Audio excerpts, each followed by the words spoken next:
নমস্কার। সকল ভক্ত বন্ধুদের সাদর আহ্বান জানাই বেদান্ত দর্শন ফেসবুক পেজে। বেদান্ত দর্শন ফেসবুক পেজে শ্রী রামকৃষ্ণ পাঠচক্রে আজকে আমরা একেবারে দিনের শেষে উপস্থিত হয়েছি। আমাদের এখানে দিনের শেষ হলেও সারা পৃথিবীতে তো আর দিনের শেষ নয়। এখানে যখন সূর্য অস্ত যাচ্ছে তখন পৃথিবীর অপর প্রান্তে সূর্য উদিত হচ্ছে। আমাদের বেদান্ত দর্শন ফেসবুক পেজের কর্ণধার বহ্নির খানিকটা অনুরোধ আবদার যাই বলি না কেন, ওদের সাধারণভাবে আমরা যে সময় লাইভে সবাই মিলে একসঙ্গে পাঠ শুনি, ওদের পক্ষে সেটা একটু সময়ের অসুবিধা হয়ে যায়। আজকে এখন ওদের ঘরে ফেরার সময়, এখন ঘরে ফিরে ওরা বিশ্রাম নিতে নিতে শুনতে পারবে, একসঙ্গে আমরা সমবেত হতে পারবো। তাই আজকে এই একটু দেরি করে আমরা সময়টা ঠিক করেছি। ভক্ত বন্ধুরা এক এক করে সমবেত হচ্ছে। অমিতা, রুম্পা, অজয়, শিখা, জয় রামকৃষ্ণ। সকল ভক্ত বন্ধুদের আহ্বান জানাই আজকের এই বিশেষ পূর্ণ লগ্নে আমরা সমবেত হয়ে কৃষ্ণ কথা শুনব। আজকে শুভ সন্ধ্যা তো এখন নয়, রাত্রিও বলা যায় না। আজকে আমরা জন্মাষ্টমীর পূর্ণ তিথিতে সমবেত হয়েছি। সবাইকে জন্মাষ্টমীর প্রীতি শুভেচ্ছা জানাই আর প্রার্থনা রাখি যে শুভ শক্তির জয় হোক, জাগ্রত হোক শুভ শক্তি। আজকে লালজির কাছে গিয়েছিলাম। লালজির কাছে গেলেই মনের ভেতরটা সম্পূর্ণ অন্যরকম হয়ে যায়। কীরকম? ঠিক যেমন বর্ষার কালো মেঘ থমথম করে, চারিদিকে যেন একটা ভিজে বিষণ্ণ ভাব, আর তারপর শরতের সোনার আলো যেই উঁকি মারে কালো মেঘের ফাঁক দিয়ে, আর নীল আকাশ ঝলমল করে ওঠে, ঠিক মনটা যেমন খুশি খুশি হয়ে যায়। লালজির কাছে গেলেও মনটা ঠিক অমনি খুশি হয়ে যায়। আজকে ঠিক তেমনি করে লালজির কাছে গিয়ে মন তো খুশিতে ভরেই গেল। সর্বোপরি দুর্গা মায়ের ঘরে, ওই ঘরে গৌরীমাও থাকতেন। পরবর্তীকালে দুর্গামাই বেশি দিন ওখানে থেকেছেন। সেই ঘরে সব মায়েরা এবং আমরাও একসঙ্গে হরিনাম করেছি।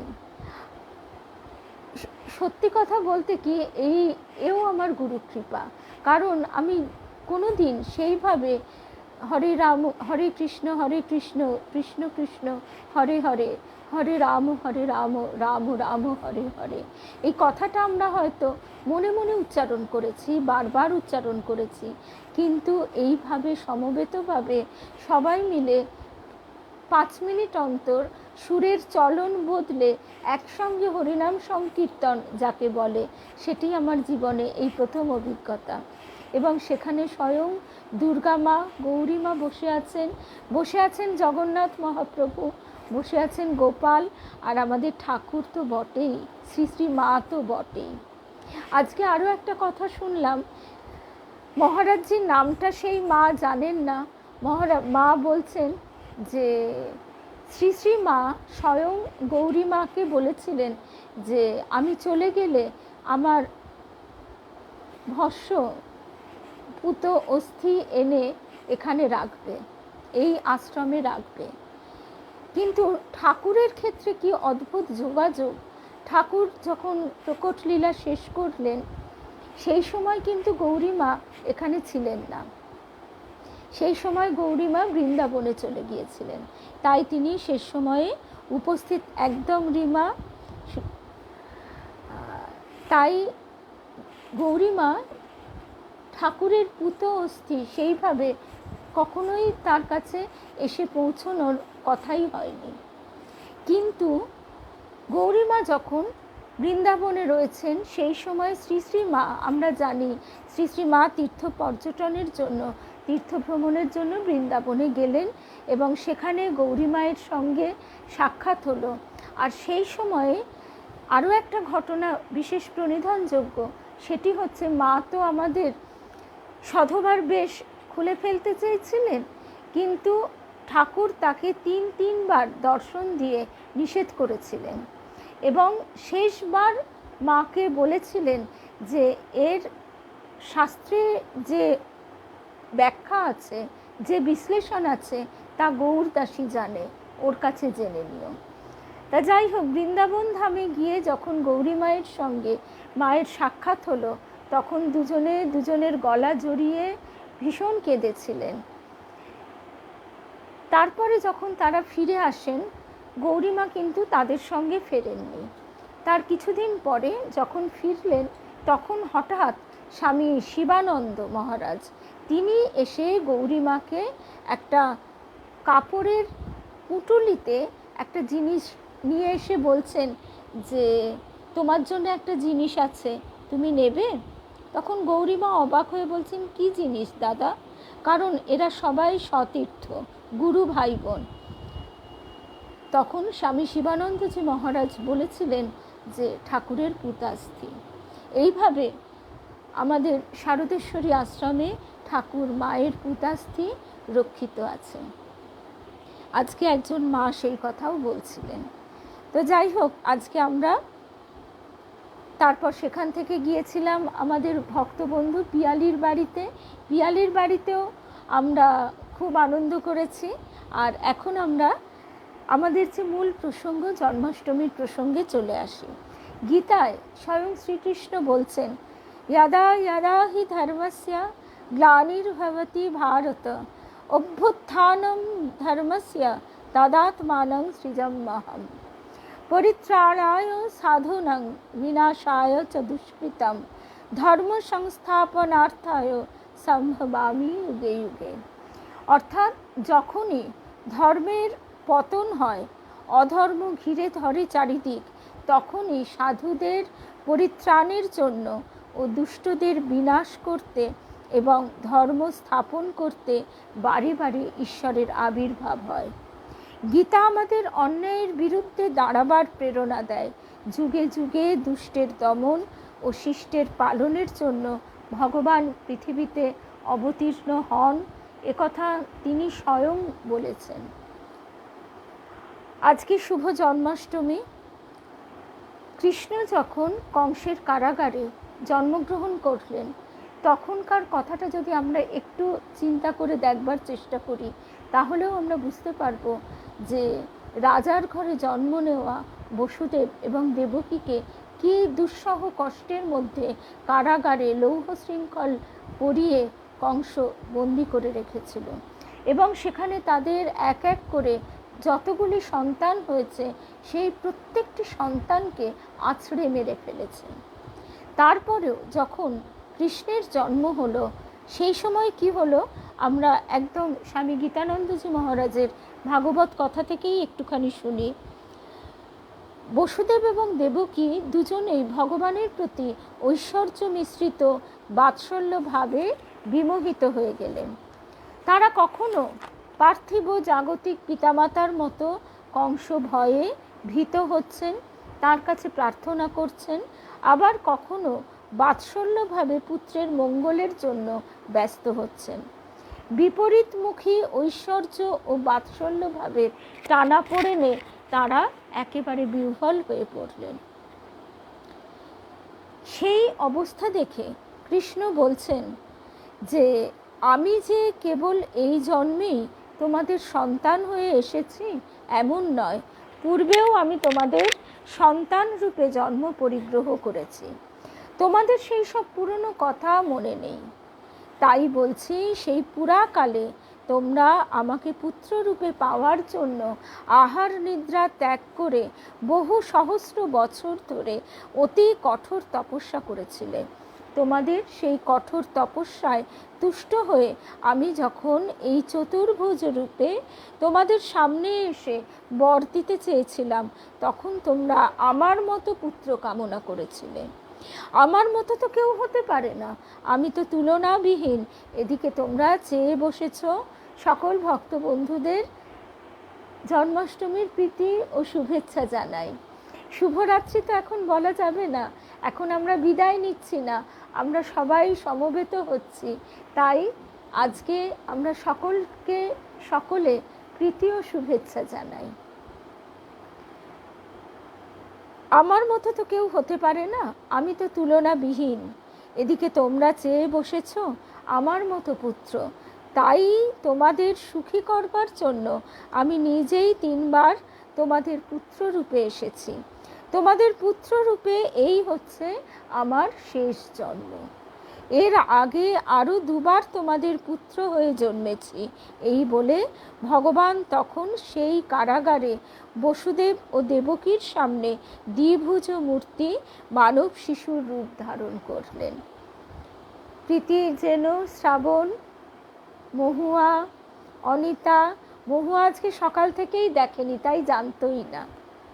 সুখদেব বললেন, তখন ভগবান কর্তৃক আদিষ্ট হয়ে বসুদেব পুত্র কোলে নিয়ে কারাগার থেকে বাইরে এলেন। এই জায়গাটি খুব সুন্দর। আমরা আজকে সকালেও যখন অনুধ্যান শুনছিলাম কৃষ্ণ কথা, এই জায়গাটিকে আমরা বিশেষ গুরুত্ব দিয়ে বারবার শুনেছি। কারাগারের দরজা উন্মুক্ত হলো, আপনা থেকেই বসুদেবের শৃঙ্খল খুলে গেল। প্রহরীরা ঘুমে অচেতন হয়ে রইল। আর ঠিক এই সময়ে যোগমায়া নন্দালয়ে যশোদার কন্যা রূপে ভূমিষ্ঠ হলো। শ্রী শুভ জন্মাষ্টমী। সাধারণ দৃষ্টিতে বসুদেবের পক্ষে কংসের কারাগার থেকে বেরিয়ে আসার কোনো উপায়ই ছিল না। তিনি কংসের কারাগারে শৃঙ্খলাবদ্ধ, কারাগারের দরজা বন্ধ, প্রহরীরা সদা জাগ্রত, বাইরে প্রহরারত। কিন্তু ভগবত ইচ্ছায় এসবের মধ্যেও বসুদেব পুত্র কোলে নিয়ে বাইরে এলেন। ভাগবতকার তাই যেন ইঙ্গিতে বলছেন, ভগবান শ্রীকৃষ্ণকে পরম প্রেমে হৃদয়ে ধারণ করে যে, এবং ধারণ করে যে ভক্ত পথে বেরোয়, তার কাছে মায়ামোহের শৃঙ্খল, কামনা বাসনার রুদ্ধ কপাট এবং কাম ক্রোধাদি রূপ প্রহরীরা কি করতে পারে। শাস্ত্রে আমরা অনেক সময় দ্ব্যর্থক প্রয়োগ দেখতে পাই, অর্থাৎ তার একটা উপরিভাগের অর্থ থাকে। সাধারণ যে অর্থ, সাধারণ মানুষ সাধারণ সরল বিশ্বাসে এই ঘটনাটি বিশ্বাস করে নিচ্ছেন, কিন্তু তার তাৎপর্যটা যারা এর গভীরে প্রবেশ করতে চায় তাদের কাছে আরও গভীর তাৎপর্য বহন করে নিয়ে আসছে। কীরকম? ভাগবতকার যেন ইঙ্গিতে বলছেন, ভগবান শ্রীকৃষ্ণকে পরম প্রেমে হৃদয়ে ধারণ করে যে ভক্ত পথে বেরোয়, তার কাছে মায়ামোহের শৃঙ্খল, কামনা বাসনার রুদ্ধ কপাট এবং কামক্রোধাদি রূপ প্রহরীরা কি করতে পারে। বিনা চেষ্টাতেই তার সংসার মুক্তি হয়, যেমন হয়েছিল বসুদেবের কারাগার মুক্তি। বসুদেব যখন পুত্র কোলে নিয়ে বাইরে এলেন, তখন অল্প অল্প বৃষ্টি হচ্ছিল। ভগবানের শরীরে যাতে জল না লাগে তার জন্য অনন্তনাগ ফনা বিস্তার করে বসুদেবের পেছনে পেছনে যেতে লাগলেন। বসুদেব পুত্র কোলে নিয়ে নন্দালয়ে এসে দেখলেন যে দরজা সব খোলা এবং গোপগণ সবাই নিদ্রায় আচ্ছন্ন হয়ে রয়েছে। বসুদেব তখন অতি সন্তর্পণে যশোদার শয্যায় নিজের পুত্রটিকে রেখে যশোদার কন্যাটিকে নিয়ে আবার কংসের কারাগারে ফিরে এসে দেবকীর শয্যায় কন্যাটিকে রাখলেন। ঠিক সেই সময় কারাগারের দ্বার সকল আবার পূর্বের মতোই আপনা থেকেই বন্ধ হয়ে গেল। আর নন্দপত্নী যশোদা যোগমায়ার প্রভাবে শুধু এইটুকুই বুঝলেন যে তার একটি সন্তান হয়েছে, কিন্তু সন্তানটি পুত্র না কন্যা তা না জেনেই মায়ার প্রভাবে তিনি নিদ্রায় অচেতন হয়ে পড়েছিলেন। শুভ জন্মাষ্টমী মধুরিমাদি, কাকলি সকল ভক্ত বন্ধুদের শুভ জন্মাষ্টমীর শুভেচ্ছা জানাই। এখনও বৃষ্টি হচ্ছে, এখানে বৃষ্টি বন্ধ। দেখা যাচ্ছে নন্দরাজ, যশোদা এবং ব্রজবাসীগণ কেউ জানতেও পারলেন না যশোদার বাস্তবিক পুত্র না কন্যা হয়েছিল। এদিকে কংসের কারাগারে শ্রী ভগবানের ইচ্ছানুযায়ী সমস্ত ব্যবস্থা ঠিক হয়ে গেল। এটা যেন আমরা এইভাবে বোঝবার চেষ্টা করি যে আমরা নিজেরা কত পরিকল্পনা করে রাখি, আমাদের নিজেদের কত প্ল্যান প্রোগ্রাম থাকে নিজেদের জীবনকে ঘিরে, সন্তানের জীবনকে ঘিরে, কিন্তু আমরা যদি তার উপর নির্ভর করি, নিত্য শরণাগত হই, তাহলে ঠিক তার ইচ্ছায় সমস্ত একদম সুচারুরূপে সংঘটিত হয়। বসুদেব যশোদার কন্যা যোগমায়াকে নিয়ে কারাগারে ফিরে এসেছেন। লৌহ শৃঙ্খল আবার পরিধান করেছেন, কারাগারের দরজা সব বন্ধ হয়ে গেছে। ঠিক সেই সময়ে কন্যারূপী যোগমায়া নবজাত শিশুর মতো কেঁদে উঠল। এইবার শিশুর ক্রন্দন শুনে প্রহরীদের নিদ্রাভঙ্গ হলো। তারা তখন ছুটে গিয়ে কংসকে শিশুর জন্মের সংবাদ দিল। এদিকে কংসের তো চোখে ঘুম নেই, সে ভাবছে কখন অষ্টম গর্ভের সন্তানটি জন্মাবে, আর তাকে বধ করবার জন্যেই তো সে আসছে। প্রহরীদের কাছে সংবাদ পেয়ে কংস তাড়াতাড়ি ভয় বিহ্বল চিত্তে কারাগারে এসে প্রবেশ করে যেই না শিশুটির দিকে তাকিয়েছেন, তখন দেবকী এদিকে নিশ্চিন্ত ছিলেন নিজের পুত্রটিকে যশোদার কাছে দিয়ে আসা হয়েছে বলে, কিন্তু তার সখী যশোদার কন্যাটি যে তার কাছে রয়েছে, তাই যেই শিশুটির দিকে কংস তাকিয়েছে, মা দেবকী কাতরভাবে বলছে, তুমি তো আমার অনেকগুলি সন্তান বধ করেছ, এ তো পুত্র নয়, এ তো কন্যা, তাই বলছি একে তুমি আর বধ করো না। বড় হলে এই কন্যাটি আমি তোমাকেই দেব পুত্রবধূ রূপে। স্ত্রী বধ করে আর কলঙ্কের ভাগী হয়েও না। শুভ জন্মাষ্টমী। কিন্তু কংস তো ভালো কথা শোনবার লোক নয়। সে দেবকীর হাত থেকে কন্যাটিকে ছিনিয়ে নিয়ে সজোরে পাথরের উপর আছাড় মারল। এই যে বলি প্রদত্ত হলো কন্যাটি। এ যুগেও তাই, শুধু যুগে যুগান্তরে রূপে রূপান্তরে ঘটনাগুলি একটু একটু বদলে যায়, চলনটা বদলে যায়, ভাষা বদলে যায়, কিন্তু মূল সুরটা একই থাকে। শ্রীকৃষ্ণের সেই কনিষ্ঠা ভগিনী কংসের হাত থেকে নিক্ষিপ্ত হয়ে তখনই অষ্টভুজা দেবী মূর্তি ধারণ করলেন। তার 8টি হাতে ধনু, শূল, বাণ, চর্ম, খড়গ, শঙ্খ, চক্র এবং গদা শোভা পেতে লাগল। বিবিধ বসনভূষণ এবং মাল্যচন্দনে ভূষিত হয়ে তিনি আকাশে কংসাদি সকলের দৃষ্টিগোচর হয়ে কংসকে সম্বোধন করে বললেন, রে পাপিষ্ঠ, আমায় বধ করে তোর কি লাভ হতো? তোর শত্রু যে তোকে পূর্বজন্মে বধ করেছিল, এবারও সে তোকে বধ করবার জন্য জন্মগ্রহণ করেছে। সে যাই হোক, তুই আর এদের বৃথা কষ্ট দিস না। এই বলে সেই কন্যারূপী যোগমায়া আকাশে অদৃশ্য হয়ে গেলেন। আজকেও আমরা তো সেই রকমই যেন দেখতে পাচ্ছি, সেই ঘটনার ছায়া। যোগমায়ার কথা শুনে এবং তার ঐশ্বর্য দেখে কংস পরম বিস্মিত হয়ে ভাবতে লাগলো যে দেবকীর গর্ভে ভগবতী দুর্গার জন্ম কেমন করে হলো? তাহলে কি পূর্বের দৈববাণী মিথ্যা? এইবার সে দেবকী আর বসুদেবের শৃঙ্খল মোচন করে তাদেরকে ভয় পেয়ে গেছে, তাই সে কাতর হয়ে বলতে লাগলো, হে আমার ভগ্নী, হে ভগ্নীপতি, আমি বড়ই পাপিষ্ঠ। রাক্ষসেরা যেমন সন্তান জন্মানো মাত্র ভক্ষণ করে, আমিও সেই রকম তোমাদের অনেকগুলি পুত্র সন্তান বধ করেছি। এই বলে কাঁদুনি গাইছে।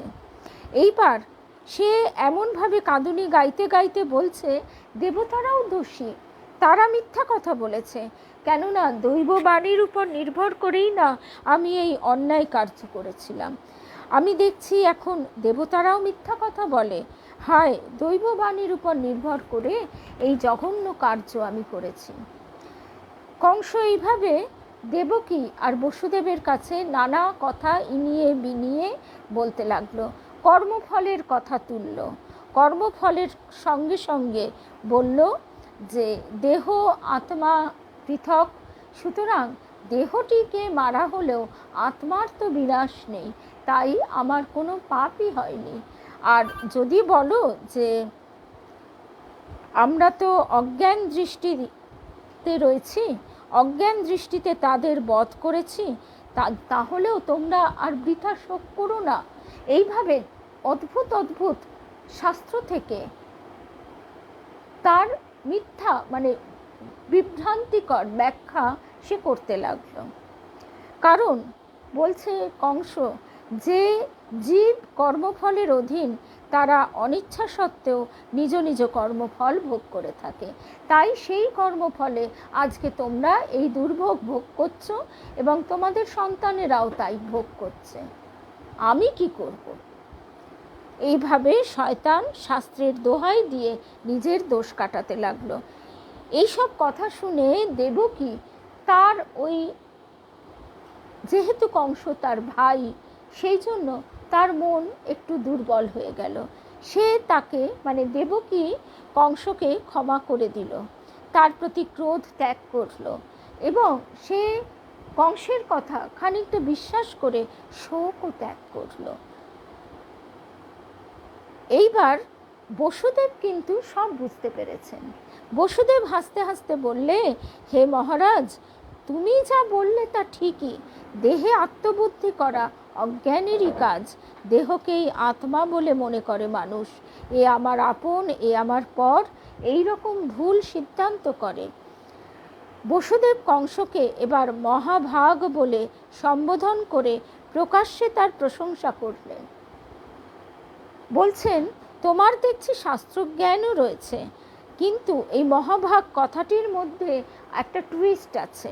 সেখানে তিনি বলছেন, তুমি মহা অভাগ, অর্থাৎ তোমার কথায় ও কাজে মিল নেই, সুতরাং তোমার মুখে এই রকম শাস্ত্রের কথা শোভা পায় না। তুমি মহা অভাগ, তোমার ব্যবহার অত্যন্ত অশোভন, তুমি অত্যন্ত নিষ্ঠুর ক্রূর প্রকৃতির। সুখদেব বললেন, হে মহারাজ পরীক্ষিত, বসুদেব এবং দেবকী কংসের প্রতি সাদর সম্ভাষণ করলে কংস তাদের অনুমতি নিয়ে এবার নিজের ঘরে চলে গেল। এইভাবে কৃষ্ণের জন্মরাত্রি অতিবাহিত হলো। কিন্তু কথা হচ্ছে যে কংসকে দুষ্টবুদ্ধি দেবার জন্য আরও প্রচুর লোক ছিল। প্রলম্ব, কেশী, চানুর প্রভৃতি দুষ্ট মন্ত্রীরা এবার কংসকে আরও দুর্বুদ্ধি দিতে লাগলো, পাপীর ঘাড়ে আরও পাপের বোঝা চাপাতে লাগলো। সে বলল, যোগমায়ার কাহিনী শুনে কংসের কাছে তারা বলল যে মহারাজ, যদি তাই হয়ে থাকে, যদি আপনার পূর্বশত্রু জন্মগ্রহণ করে থাকে, তাহলে নগর গ্রাম ব্রজধামের সকল স্থানে 10 দিনের কম বয়স্ক এবং 10 দিনের কিছু বেশি বয়স্ক সব শিশুদের আজই আমরা বধ করব। একদম অসৎ মানুষ নিজের সুবিধার জন্য আজও শাস্ত্রের ভুল ব্যাখ্যা তো করেই, এবং ভুল ব্যাখ্যা নিজেরা করে নিজেরাই সেটা নিজেদের জীবনে প্রতিফলিত করে তা নয়, অপরকেও সেইভাবে তারা মিথ্যা স্তোক দেয়, মিথ্যা ভয় দেখায় এবং তাদের সেই মিথ্যার জালে জড়িয়ে ফেলতে চায় নিজেদের সুবিধার জন্য। তারপর এই যে শিশুগুলি 10 দিনের কম বয়স্ক আর 10 দিনের আজ থেকে 10 দিনের কম আর 10 দিনের বেশি বয়স্ক সব শিশুকে নির্বিচারে এবার হত্যা করবার তারা একটা মনস্থির করল। এইবার তারা বলছে যে দেবতারা তো সব ভীতু, তাদের বীরত্ব যত স্ত্রীদের কাছে, আর আছে এক বিষ্ণু, তিনি আর বনবাসী মহাদেব, এদের থেকে আপনার ভয়ের সম্ভাবনা রয়েছে। কিন্তু বিষ্ণুই তো আপনার ভয়ে পালিয়ে গুপ্তভাবে মানুষের হৃদয় কন্দরে অথবা ক্ষীর সমুদ্রে আশ্রয় নিয়েছে। যদি তার শক্তি থাকতো তবে এমন লুকিয়ে থাকা কেন?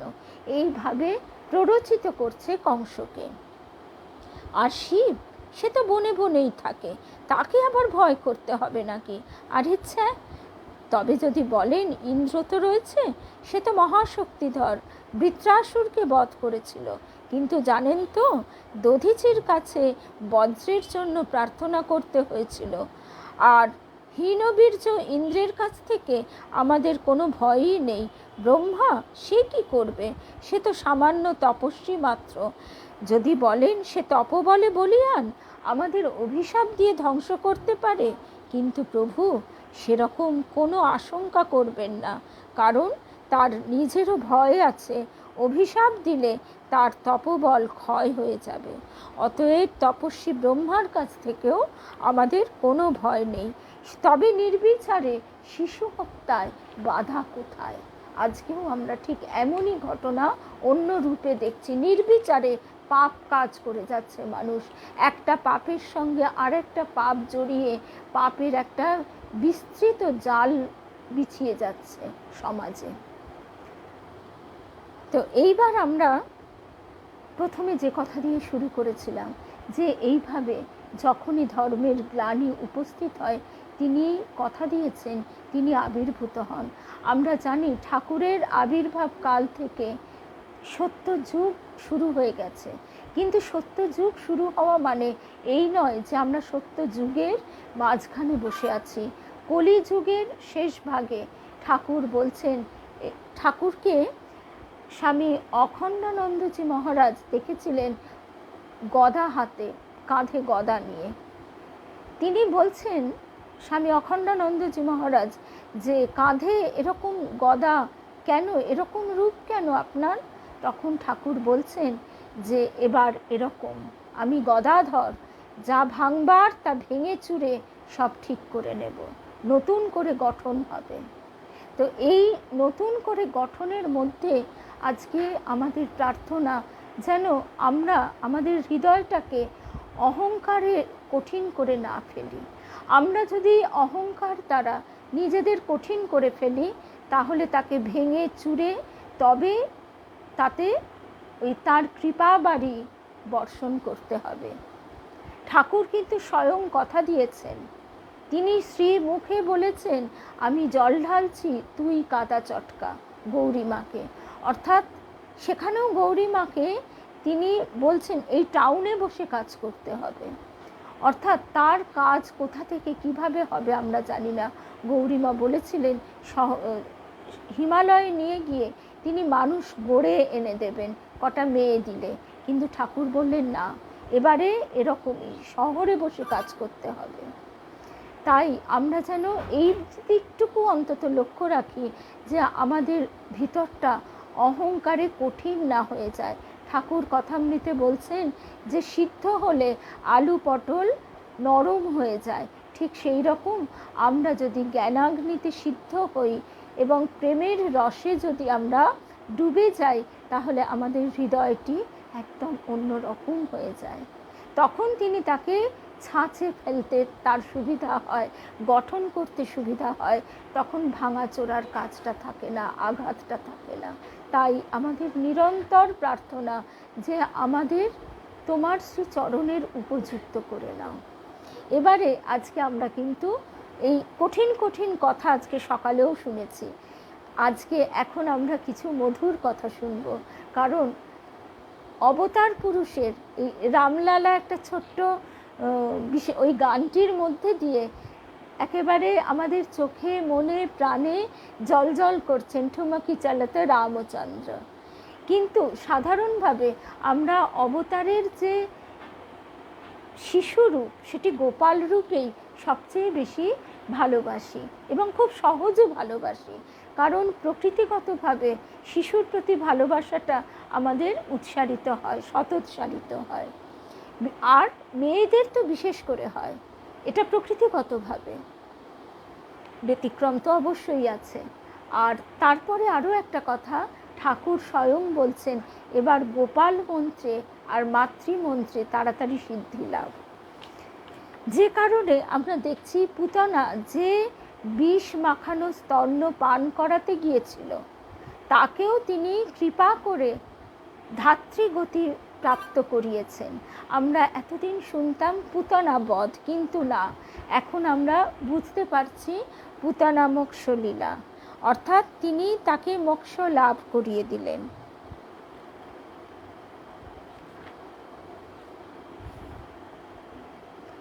বসুদেব দেবকী যুগ যুগ ধরে ভগবানকে পুত্ররূপে পাবার জন্য তপস্যা করেছিলেন। তারা ভগবানের কাছে বর চেয়েছিলেন, তোমার মতো পুত্র চাই। ভগবান কংসের কারাগারে চতুর্ভুজ মূর্তিতে বসুদেব দেবকীর সামনে আবির্ভূত হয়েছিলেন। চতুর্ভুজ মূর্তিতে তো কোনো জীবের জন্ম হয় না, সুতরাং তাকে দেখেই বসুদেব দেবকী বুঝেছিলেন যে ভগবানের আবির্ভাব হয়েছে। তাই তারা তখন করজোড়ে শ্রী ভগবানের স্তব করতে লাগলেন। এটা দাপর যুগের ঘটনা। চন্দ্রমোহন বাবুকে শ্রী শ্রী মা বলেছিলেন, এ যুগে এরকমই। চন্দ্রমোহন বাবু শ্রী শ্রী মায়ের স্বরূপ দর্শন করতে চেয়েছিলেন, কিন্তু মা কিছুতেই রাজি হচ্ছিলেন না। কারণ এইবার এই রকমই, এইবার কলিতে মানুষ তাকে তার এই সব রূপ দর্শন করতে পারবে না, তার যোগ্যতাই তার নেই, সেই আধারই নয়। তারপর যখন তার নিতান্ত পীড়াপিড়িতে ভক্তবৎসলা মা দর্শন দিলেন, তখন কিন্তু তিনি জ্ঞান হারিয়ে ফেললেন। কিন্তু বসুদেব দেবকী তারা ভগবানের স্বরূপ দেখছেন।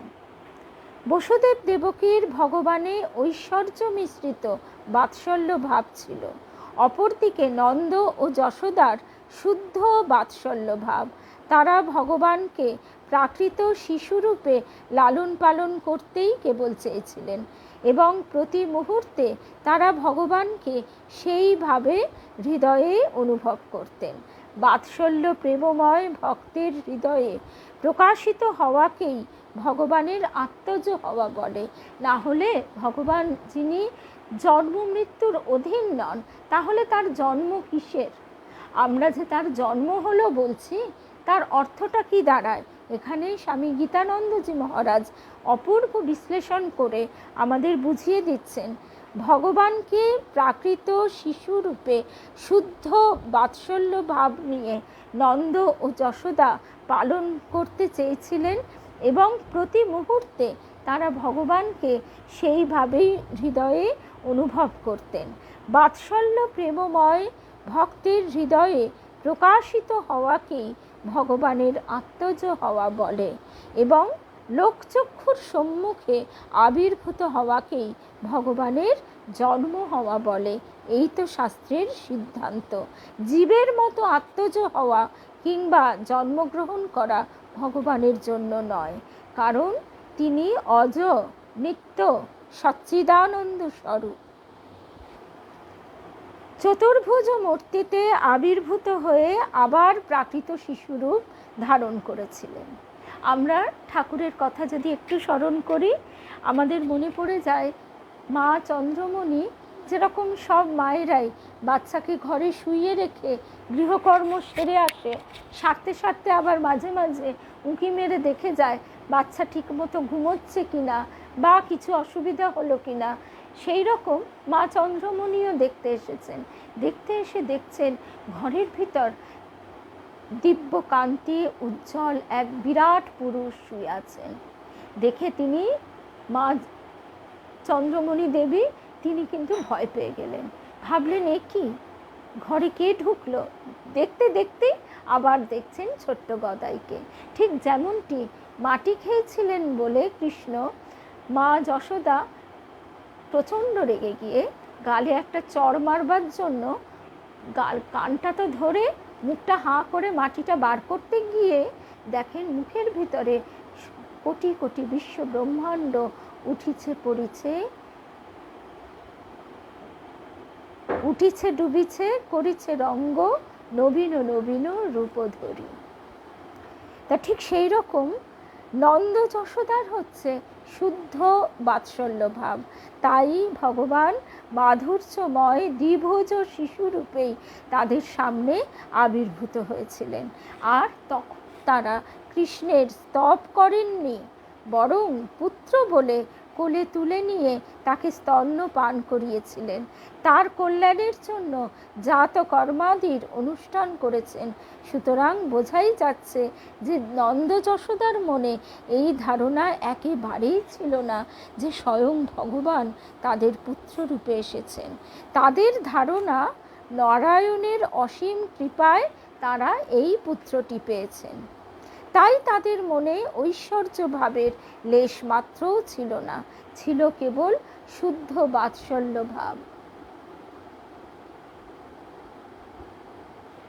একদম গোপালের মায়ের কথা তো আমরা অনেকগুলি পর্ব শুনেছি, এবং সেই পর্ব শুনতে শুনতে আমাদের প্রত্যেকের এত আনন্দ হয়েছে যে বারে বারে শোনবার কথা সবাই বলেছে, যে কারণে আমরা দুবার শুনেছি, আরও একবার শুনব। নন্দ যশোদা যাকে পুত্ররূপে পেয়েছেন তিনি পরম ঈশ্বর। তার নাম গ্রহণ গুণকীর্তন করে মানুষ মুক্ত হয়ে যায়। কৃষ্ণ সম্বন্ধীয় এই জ্ঞান নন্দ যশোদার বাৎসল্য প্রেমের আতিশয্যে প্রকাশ পায়নি, এবং তারই জন্য অখিল ব্রহ্মাণ্ডের পতিও সাধারণ শিশুরূপে সেই পরম বাৎসল্য প্রেমরস আস্বাদন করেছেন। মা বলতেন তিনি নরলীলা ভালোবাসেন কিনা, আর নরলীলা নরবধ। মহারাজ নন্দের পুত্র হয়েছে, এই সুসংবাদ শুনে ব্রজবাসীরা বহুমূল্য উপহার নিয়ে নবজাত শিশুকে দেখবার জন্য নন্দালয়ে এসে উপস্থিত হয়েছেন। চারিদিকে একটা আনন্দের হিল্লোল বইতে লাগলো। একে অপরের গায়ে দুধ, ঘি, দই প্রভৃতি ঢেলে দিয়ে তারা আনন্দ করতে লাগলো। পদকর্তা শিবানন্দ তাই গাইছেন, শিব নাচে, ব্রহ্মা নাচে, আর নাচে ইন্দ্র, গোকুলে গোয়ালা নাচে, পাইয়া গোবিন্দ। গোপালের মা এই গানটি গাইতে গাইতে যেদিন রাত্রিবেলা ব্রাহ্ম মুহূর্তে ঠাকুরকে তিনি গোপাল রূপে দর্শন করেছিলেন, তারপরে সেই ছোট্ট গোপালকে পিঠের কাঁধে ফেলে বুকের কাছে ছোট্ট ছোট্ট লাল টুকটুকে পা দুখানি দুলছে, একেবারে আলুলায়িত কেশে আঁচল লুটিয়ে পড়ছে ভূমিতে, ছুটতে ছুটতে পাগলিনী প্রায় গিয়ে পৌঁছলেন সকাল 7টা বাজে। তখন ঠাকুরের ঘরে কোনো একজন মহিলা ভক্ত, তিনি ঘর ঝাড় দিচ্ছিলেন, ঘর পরিষ্কার করছিলেন। তিনি কোনোদিন ঠাকুরকে দেখেননি কোনো নারীকে স্পর্শ করতে। তাই তিনি অবাক হয়ে কাঠ হয়ে দাঁড়িয়ে দেখছেন যে গোপালের মা অগোপাল অগোপাল করতে করতে এসে যেই উপস্থিত, ঠাকুর একেবারে গিয়ে গোপালের মায়ের কোলে চড়ে বসলেন। তারপরে আস্তে আস্তে যখন ঠাকুরের ভাব স্তিমিত হয়ে এলো, কিন্তু গোপালের মা ওই বিরাট ভাব, মহাভাব ধারণ করতে পারছে না। সারা ঘর নেচে নেচে পাগলিনী প্রায় গাইছে, শিব নাচে, ব্রহ্মা নাচে, আর নাচে ইন্দ্র, গোকুলে গোয়ালা নাচে, পাইয়া গোবিন্দ। নন্দেরও মন্দিরে গোয়ালা আইল ধাইয়া, হাতে নড়ি কাঁধে ভার থইয়া থইয়া থইয়া। দধি দুগ্ধ ঘৃত ঘোল অঙ্গনে ঢালিয়া, নাচেরে নাচেরে নন্দ আনন্দ পাইয়া। পারমিতা, জয়িতা, এই মধুর কথা, মধুর ভাবের কোনো শেষ নেই। গোপ ও নারীরাও এই আনন্দ উৎসবে পিছিয়ে ছিলেন না। তারাও আনন্দে একে অপরের গায়ে হলুদ চূর্ণ, তেল, জল ইত্যাদি ছিটিয়ে উচ্চৈঃস্বরে ভগবানের গুণগান করতে লাগলেন। চারিদিকে একটা আনন্দের হিল্লোল বয়ে গেল।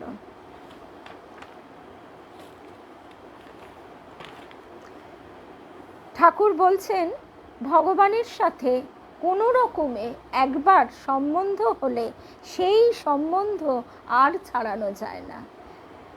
ছেলে বাপের হাত ধরলে ছেলে পড়ে যেতেও পারে, কিন্তু বাপ ছেলের হাত ধরলে ছেলের আর পড়বার ভয় থাকে না। বাবা মায়েরা কীরমভাবে হাতটা ধরে, কবজির কাছটা, রিস্টটা ধরে, আর হোঁচট খেলে রিস্টটা ধরে টেনে সোজা দাঁড় করিয়ে দেয়। ভগবান একবার ভক্তকে ধরলে ভক্তের আর কখনো ভগবান থেকে বিচ্যুতি হয় না। ভগবান একবার ভক্তকে ধরলে ভক্তের আর কখনো ভগবান থেকে বিচ্যুতি হয় না। ভগবান পুতনাকে সর্বদোষ থেকে মুক্ত করে আপন করে নেবেন। তিনি পুতনাকে ছাড়বেন কেন? গিরিশ ঘোষের ঘটনাটা আমরা দেখতে পাই। তারপর সমাজ যাদের পতিতা বলে, এই যে নটিরা, যাদেরকে স্বামীজি পর্যন্ত, কেশব সেন, সবাই তারা অন্য ফুটপাত দিয়ে যেতেন, ঠাকুর তাদের কি করলেন, তাদেরকে মাতৃ সম্বোধন করে, এমনকি সেই রমণী নামে বলছেন, মা তুই এইভাবেও আছিস। এই জগৎ, আমরা আজকেই সকালে শুনছিলাম, এই জগৎ ত্রিগুণাত্মিকা শক্তির তার প্রকাশ, সত্য রজতম। এই সত্য গুণসম্পন্ন যারা, তারাও যেমন তারই প্রকাশ, এই রজ তম গুণের প্রকাশ নিয়ে সেই যারা রয়েছে তারাও তো তারই প্রকাশ। কিন্তু তাদের শক্তি যখন বৃদ্ধি পায়, তখন সত্যগুণ সম্পন্নদের উপর তারা যখন পীড়ন করতে থাকে, সেই পীড়ন যখন অসহ্য হয়ে ওঠে, তখন তার অহৈতুকী কৃপা করুণার বশে তিনি দেহ ধারণ করে পৃথিবীতে এই ভূমিতে নেমে এসে তিনি মানুষকে উদ্ধার করেন, শিক্ষা দেন। কারণ এই একমাত্র মনুষ্য দেহ প্রাপ্ত হলেই আমরা ঈশ্বর চিন্তা করতে পারি। ঠাকুর বলতেন, মানুষ কি কমগা, সে অনন্তকে চিন্তা করতে পারে। যার আচ্ছা, তারপরে গোপীরা এবার কি করছে, গোপীরা ভাবলেন এই শিশুর এখনো ও তার আগে একটুখানি শুনি। এদিকে নন্দালয়ে যশোদা প্রভৃতি গোপীরা পুতনার আর্তনাদ, রাক্ষসী রূপ ধারণ এবং বক্ষ সংলগ্ন শিশুকে নিয়ে উড়ে যেতে দেখে ভয়ে একেবারে হতভম্ব হয়ে পড়লেন। কৃষ্ণকে নিয়ে যাচ্ছে দেখে তারাও দিগ্বিদিক জ্ঞানশূন্য হয়ে রাক্ষসীর পেছনে ছুটতে লাগলেন। কিছু দূর গিয়ে দেখলেন রাক্ষসী মরে পড়ে আছে এবং নির্ভীক শিশু মৃত রাক্ষসীর বুকের ওপর হাত পা ছুঁড়ে আনন্দে খেলা করছে। এই দেখে তারা অত্যন্ত বিস্মিত হয়ে তাড়াতাড়ি রাক্ষসীর বুক থেকে শিশুকে এনে বক্ষে ধারণ করলেন। গোপীরা ভাবলেন এই শিশুর এখনো ভয়ঙ্কর জিনিস বোঝবার বয়স হয়নি, তাই সে মৃত্যুরূপা রাক্ষসীর বুকের ওপর আনন্দে খেলা করছিল। যাক বাবা, নারায়ণের কৃপায় আজ এই শিশুর প্রাণ রক্ষা হলো। যেমন চন্দ্রমণি দেবী ভেবেছিলেন যে ওই ভূতে পেয়েছে গদাইকে আমার, তাই চণ্ড নামানো হয়েছিল। রাক্ষসীর স্পর্শজনিত অমঙ্গল দূর করবার জন্য তখন যশোদা, রোহিণী এবং আরও বয়োজ্যেষ্ঠা গোপ নারীরা শিশুর শরীরে সর্ষে ছিটিয়ে গোপুচ্ছ মানে গরুর লেজ স্পর্শ করিয়ে ভগবানের বিভিন্ন নাম উচ্চারণ করে শিশুর রক্ষা বিধান করলেন, ঠিক যেমনটি চন্দ্রমণি মাও করেছিলেন। কি আশ্চর্য! যার নামে সর্ব অমঙ্গল দূর হয়, তারই মঙ্গলের জন্য গোপীরা এই সব তুচ্ছ দেশাচার পালন করলেন। এই তো শুদ্ধ বাৎসল্য ভাবের লক্ষণ। গোপীদের কাছে কৃষ্ণ তো সাধারণ শিশু বই, আর কিছু নয়, তবে পরাণ পুতলি। এই হচ্ছে ভগবানের অচিন্ত কৃপা শক্তির অভিব্যক্তি। কি না, ভগবান তাকে ধাত্রীগতি দান করেছিলেন। এরকমটি তিনি আর কোথাও করেননি। পুতনা ভগবানকে স্তন দান করেছিল, তার পিছনে ছিল তার জিঘাংসা প্রবৃত্তি, কিন্তু ভগবান তার এই স্তনদানের মধ্যে যে হিংসা প্রবৃত্তি ছিল, যে দোষ ছিল, তা গুণে রূপায়িত করে পুতনার স্তন্যদানরূপ সেবাংশকেই গ্রহণ করেছিলেন। সকলের সব দোষ হরণ করেন বলেই তো তিনি হরি। গিরিশ ঘোষ বলেছিলেন তার স্বভাবটা ছিল সম্পূর্ণ তমগুণের প্রকাশ, সেইটিকেই তিনি সত্যগুণে রূপান্তরিত করেছিলেন। গিরিশ ঘোষ স্বয়ং বলছেন তিনি ছিলেন অলস, সেই অলসতারূপ তমগুণকে তিনি শরণাগতির সত্যগুণে রূপান্তরিত করেছিলেন। সুখদেব বলছেন বিষযুক্ত স্তনদান করে যদি পুতনা মুক্তি লাভ করে, তবে কৃষ্ণের মায়েদের মতো বিশ্বাস এবং আদরের সাথে যারা অখিলাত্মা কৃষ্ণকে নিজেদের অতি প্রিয় বস্তু সমর্পণ করেন, তাদের যে পরাগতি লাভ হবে, এতে আর বলবার কি বা থাকতে পারে। যশোদার সমবয়স্কা গোপীরা সবাই কৃষ্ণের মাতৃস্থানীয়া।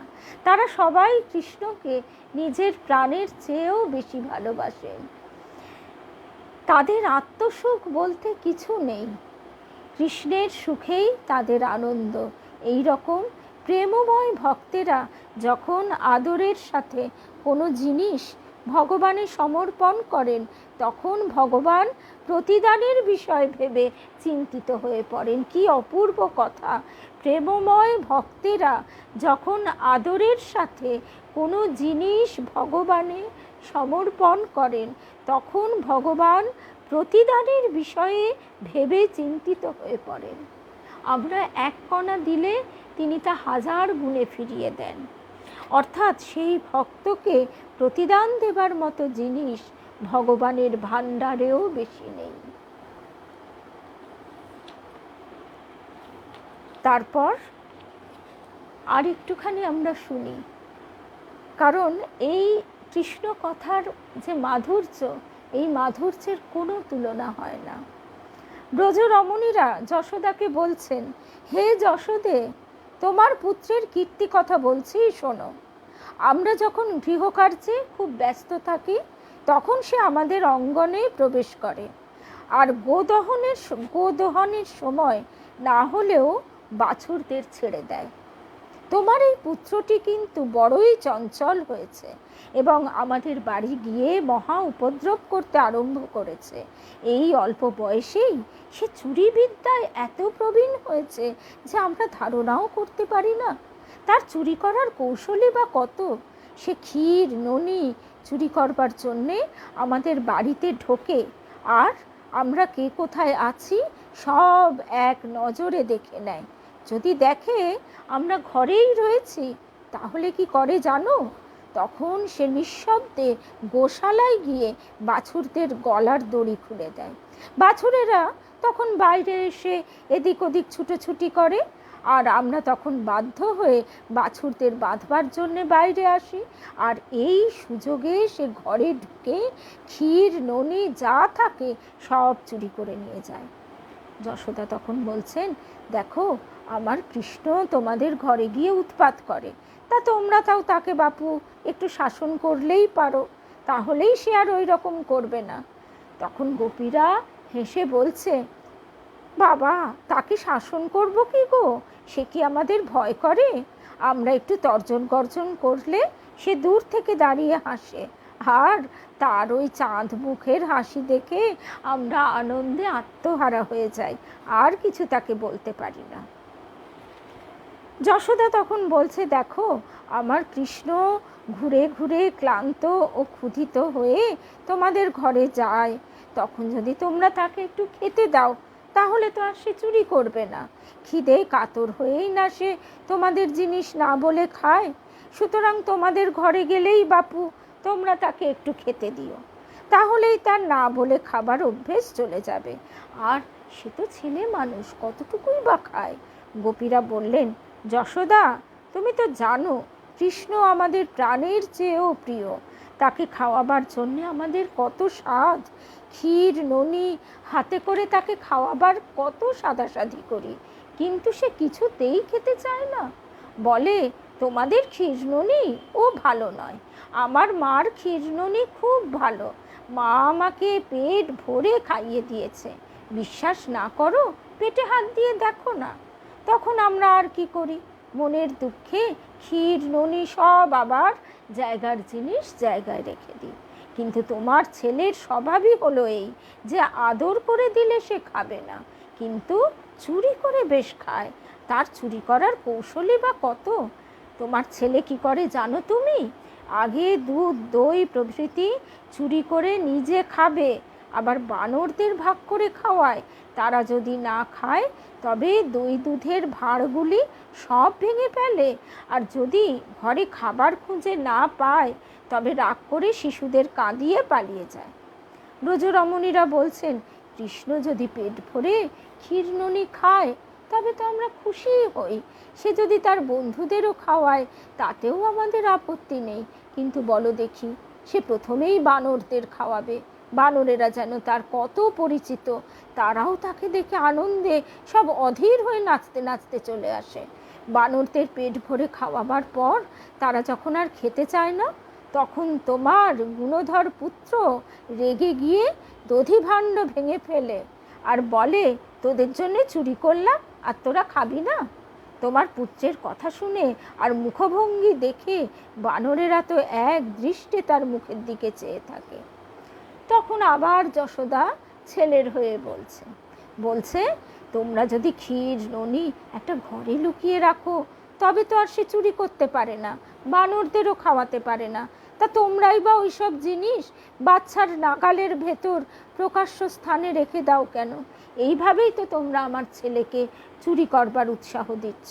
তোমাদের এই অসাবধানতা আমার কৃষ্ণ তোমাদের ঘরে গিয়ে উৎপাত করে, আর আমাকে এসে তোমরা নালিশ করো। যশোদার কথা শুনে এবার গোপীরা হেসে বললেন, ও যশোদা, তুমি যে আমাদেরই দোষ দিচ্ছ গো। তবে শোনো বলি, আমরা ক্ষীর ননি লুকিয়ে রেখেও দেখেছি। সে খুঁজে না পেলে রেগে গিয়ে বলতে থাকে, যে ঘরে আমার খাবার জিনিস পাওয়া যায় না সে ঘরে থেকে লাভ নেই, সে ঘর পুড়িয়ে দেওয়াই ভালো। এইভাবে আমাদের শাসিয়ে চলে যাবার আগে আরও কি করে জানো? নিদ্রিত শিশুদের খামচি মেরে তাদের কাঁধিয়ে চলে যায়। এই রকম ভয়ানক দুষ্টুমি। যশোদা বলছেন, ক্ষীর ননি খুঁজে না পেলে আমার পুত্র তোমাদের গৃহে গিয়ে নানা উপদ্রব করে। তা তোমরা ওই জিনিস একটা উঁচু স্থানে শিকায় তো ঝুলিয়ে রাখলে পারো। গোপীরা তখন বলছেন, বাবা, তোমার ছেলের হাত থেকে ক্ষীর ননি রক্ষা করার জন্যে আমরা কত উপায় করেছি, কিন্তু তোমার ছেলের কাছে বাবা আমরা হেরে গেছি। কিছুতেই তাকে এড়ানো যায় না। আমরা শিকায় করে ক্ষীর ননির ভাণ্ড ঝুলিয়ে রেখেছি। তোমার পুত্র পিঁড়ির ওপর পিঁড়ি সাজিয়ে তার ওপর উঠে, নয়তো উদুখলের ওপর উঠে ওই সব জিনিস নামিয়ে আনে। এইভাবেও যদি হাতের নাগাল না পায়, তবে সে অপর বালকের কাঁধে উঠে অথবা অপর বালককে তার কাঁধে উঠিয়ে ক্ষীর ননি পেড়ে আনে। তাতেও যদি সে হাতের নাগাল না পায়, তবে কি করে জানো? পাথর ছুঁড়ে হাঁড়ির তলা ফুটো করে দেয় আর মুখ হাঁ করে নিচে দাঁড়িয়ে সেই গলিত ক্ষীর ধারা পান করে। আর একটা কথা, তোমার পুত্র কোনো দিনই শূন্য পাত্রে হাত দেয় না, বাইরে থেকেই সে বুঝতে পারে কোন পাত্রে কি আছে। দুষ্টুমির একেবারে প্রচণ্ড ব্যাপার স্যাপার, কিন্তু মায়ের কাছে তার ভয়। এইটি আজকে আমাদের শেষ প্রসঙ্গ। তা মা যশোদা ভাবছে যে আজকে তো সব দাসীরা তারা সব গেছে দুর্গা ব্রত করতে।